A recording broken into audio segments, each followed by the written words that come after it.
My game of the year, I don't think it's going to be a surprise to anybody. You haven't mentioned it at all. I have purposely refrained from talking about it at any other point in this podcast because I want to be able to gush about it a little bit right now. Because this is one of the best games I've ever played in my life, y'all. Like Final Fantasy XIV Endwalker. I don't really know how to describe, like, this is the game that gives me the most hope for the future of games in a way, in that like video games could do this, but most video games won't, because like most developers don't want to do this shit. It's not in their best interest to do any of the things that Final Fantasy. Coconut says we're going to hit the 4-hour mark. It's not in their best interest to do any of this shit, dude.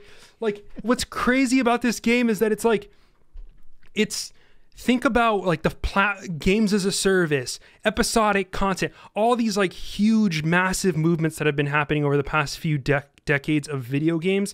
And this game is like it is exactly where you wished all of those things would go.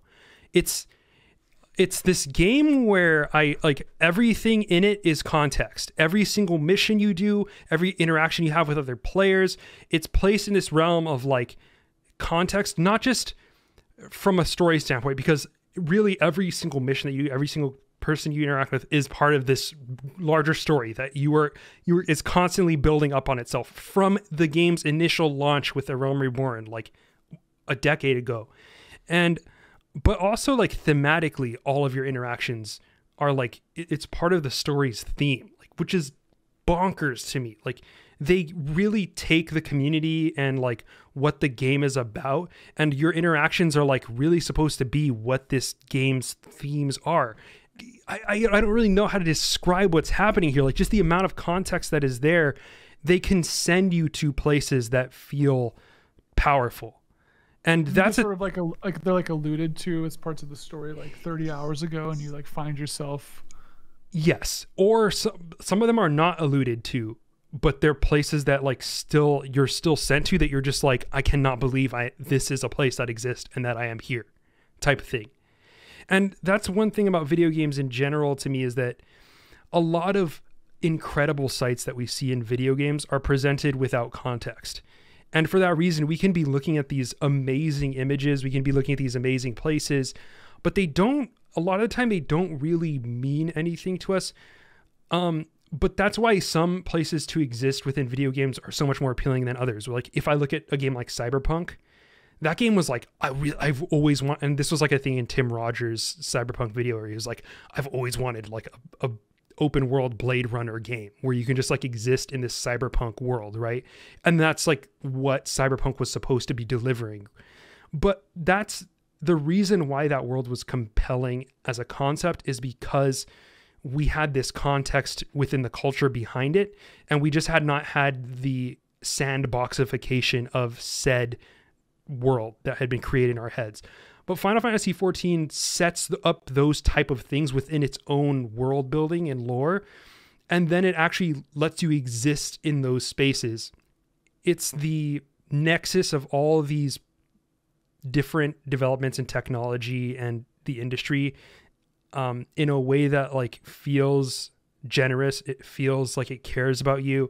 It feels like it's trying new things that nobody would go for. Some of the stuff that's happening in Endwalker is stuff that's just, it's like Kojima levels of like, wow, they're actually, if they have this money and they're doing something totally bonkers with it. There's just an endless amount of context, and it's all used, and it's all leading to something bigger than itself.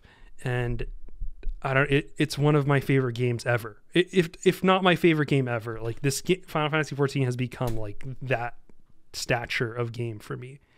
I have a question. I'm trying to make, like, because I have no reference. Is it like if you could go to Anne Orlando and Dark Souls? Like, before it gets fucked up? Yes. Is that the idea? Yes. Exactly that.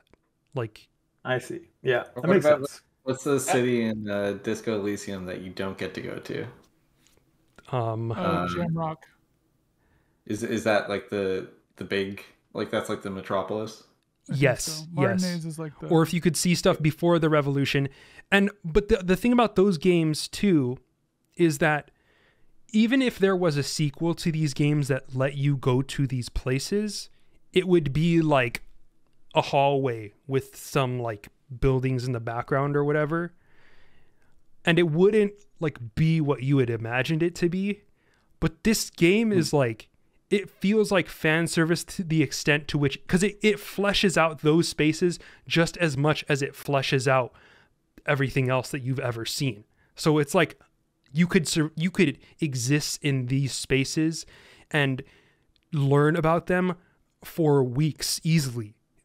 And so it's like it feels like an actual space. And the only way that they can do that is because they have this model where you're paying on a month-to-month basis. You know, it's a game as a service, really. And that's what they're delivering, is like they're delivering this world building at a massive scale. But they're sending you to places that are not just like the next zone. It's like these places that they've been setting up for years and years and years. So they're actually taking its legacy and using that to boost the experience and send you to places that you never thought were possible. And I don't know, like, it's all of that stuff just gives me faith for the future of games.